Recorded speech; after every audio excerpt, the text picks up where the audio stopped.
வழியில் தெரிவு செய்யப்பட்ட வடமாகாண சபை உறுப்பினர் அனந்தி சசிதரன் ஒரு புனிதர் அல்ல என குறிப்பிட்டபடியே சிங்களத்தின் பாதுகாப்பு அமைச்சு அவர் மீதான சேரடிப்பையும் காழ்ப்பையும் தொடர்கின்றது. குறிப்பாக ஆனந்தி சசிதரனுக்கும் விடுதலை புலிகளுக்கும் இடையிலான கடந்த கால உறவு குறித்து விசாரணை நடத்தப்பட்டு வருவதாகவும் சிங்களத்தின் பாதுகாப்பு அமைச்சகம் கூறுகின்றது. அந்த வகையில் போர்க்காலத்திலும் அதன் பின்னரும் அனந்தி சசிதரனின் செயற்பாடுகள் குறித்து விசாரணை நடத்தப்படும் என ஸ்ரீலங்காவின் பாதுகாப்பு அமைச்சின் மூத்த அதிகாரி ஒருவர் குறிப்பிடுகின்றார். அனந்தி சசிதரனுக்கு புனர்வாழ்வு அளிக்கப்பட வேண்டும் என்ற பாதுகாப்பு அமைச்சின் நிலைப்பாட்டை மையப்படுத்தி இவ்வாறான விமர்சனங்கள் கொழும்பிலிருந்து வெளிவருகின்றன. இந்த நிலையில் அனந்தி சசிதரனை முன்னிறுத்திய ஸ்ரீலங்காவின் பாதுகாப்பு அமைச்சகம் வெளியிடும் கருத்துக்கள் குறித்து ஜனநாயக மக்கள் முன்னணி தலைவர் மனோ கணேசனிடம் வினவியிருந்தேன்.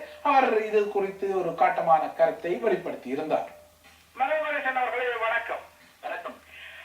இலங்கையின் சமகால அரசியல் நிலவங்களிலேயே ஏற்றமும் இறக்கமான செய்திகள் வருகின்றன. அந்த வகையில் ஜனநாயக ரீதியில் தெரிவு செய்யப்பட்ட ஒரு உறுப்பினரை மீண்டும் புனர்வாழ்வுக்கு அனுப்ப வேண்டும் என்கின்ற ஒரு கருத்து தற்பொழுது சர்ச்சைகளை ஏற்படுத்தி இருக்கின்றது.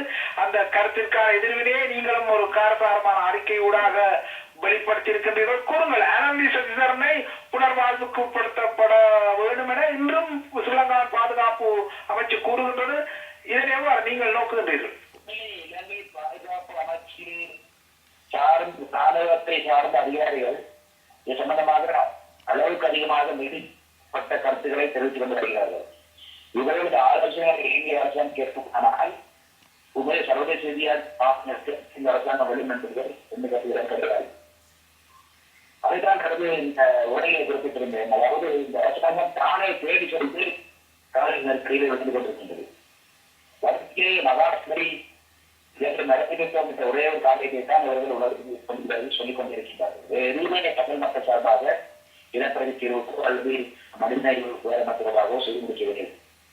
அந்த செய்து முடித்த அந்த தேர்தலிலே வெற்றி பெற்ற உறுப்பினர் ஒருவரை கைது செய்து அவருக்கு புனர்வாழ்வு அளிக்க வேண்டும் என்று சொல்வது என்பது மிகவும் மோசமான அல்லது ஏற்றுக்கொள்ள முடியாத கொடூரமான ஆத்திரத்தை நோக்கக்கூடிய ஒரு கருத்தான் காட்டுகின்றோம்.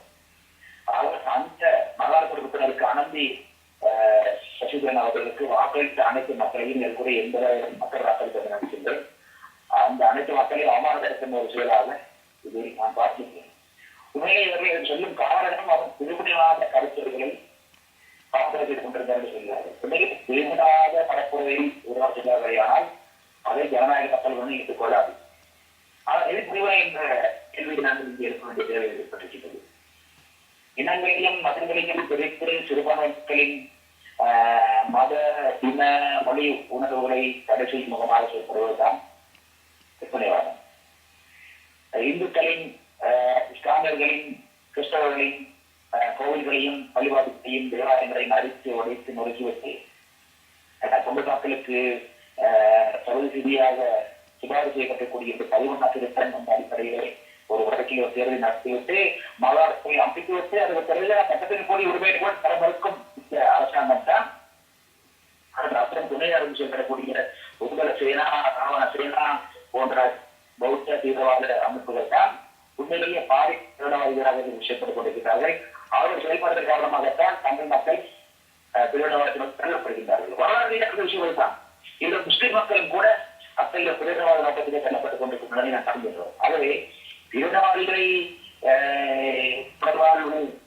புகழப்படப்படுவது என்றால் அரசாங்க குறித்துதான் அவர்கள் வேண்டிய ப்ரோட்டஸ்ட் இருந்து கொண்டிருக்கின்றார்கள். அதான் குறிப்பிட்டு இதே குறிப்பிட்டிருந்தேன். இதேபோல மீண்டும் மீண்டும் அந்த சர்ச்சையை தொடரவே ஸ்ரீலங்கா பாதுகாப்பு அமைச்சு விரும்புகிறது. இன்று கூட அனந்தி சசிதரன் ஒரு புனிதர் அல்ல, அவர் மீது விசாரணைகளை நடாத்துவதற்கு தமக்கு உரிமை உண்டு என குறிப்பிடுகின்றது.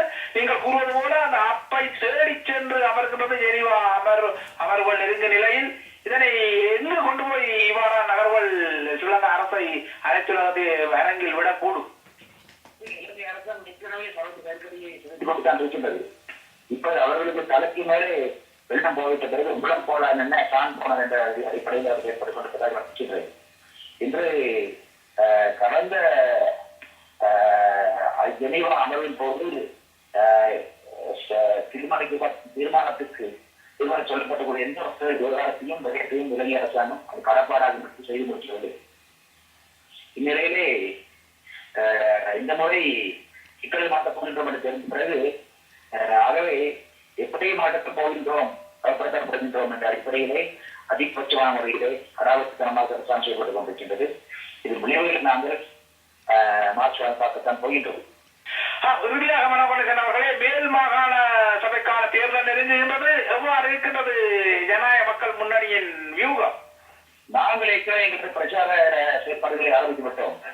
மேல் மாகாணத்தில் குறிப்பாக கொழு மாவட்டத்தில் வாழ்ந்து கொண்டு கூடிய தமிழ் மக்கள் அனைத்து குழு தமிழ் மக்களும் ஜனநாயக மக்கள் வந்து தமிழ் அளவில் கட்சியினர் பல்லாண்டுகளுக்கு முன்னால் ஏற்றுக்கொண்டு விட்டார்கள். அந்த உறுதிப்பாடு வெளிப்படும் என்று நினைக்கின்றேன். இது எப்படி இருந்தாலும் கூட இந்த அரசாங்கம் தனது பங்காளி கட்சிகளை தனக்கு துணை வந்து கொண்டிருக்கூடிய தனது அரசாங்கத்துக்கு முக்கியப்படுத்திக் கொண்டிருக்கூடிய சொந்த லாப நோக்கங்களுக்காக தமிழக சேர்த்து ஏற்பட்டுக் கொண்டிருக்கூடிய தமிழ் கட்சிகள் பலவற்றை களத்தில் இறக்கி தமிழ் மக்கள் வாக்குகளை சிதைத்து அதன் மூலமாக தனது நோக்கங்களை நிறைவேற்றி எங்கள் ஜனநாயக மக்கள் முன்னணியை கொழும்பு மாவட்டத்திலிருந்து அழித்து விடுவதற்கு கண்ணனத்தை பெற்றுவிடுவது என்று நன்றாக தெரியும். இதையெல்லாம் மீறி நாங்கள் வெற்றி பெறுவோம். வழக்கில் எப்படி தமிழ் தேச கூட்டமைப்பு அரசாங்கத்தின் மந்திரங்களை எல்லாம் மீறி வெற்றி பெற்றதோ அதே மாதிரியான வெற்றியை நாங்கள் சீக்கிரம் அடைவோம். அதற்கு கொழும்பு மாவட்டத்தில் வாழ்ந்து கொடுத்த மக்கள் துணை இருக்கிறார்கள். அது மாத்திரமல்ல, நாடு முழுக்க வாழ்ந்து கொண்டிருக்கிற தமிழ் மக்களும் உலகம் முழுக்க பறவை விரைவாக ஒரு தமிழ் மக்களும் நாங்கள் வெற்றி பெற வேண்டும் என்ற எண்ணத்திலே என்னுடைய அனைத்து என்று வளர்ந்து வாழ்ந்த நம்பிக்கை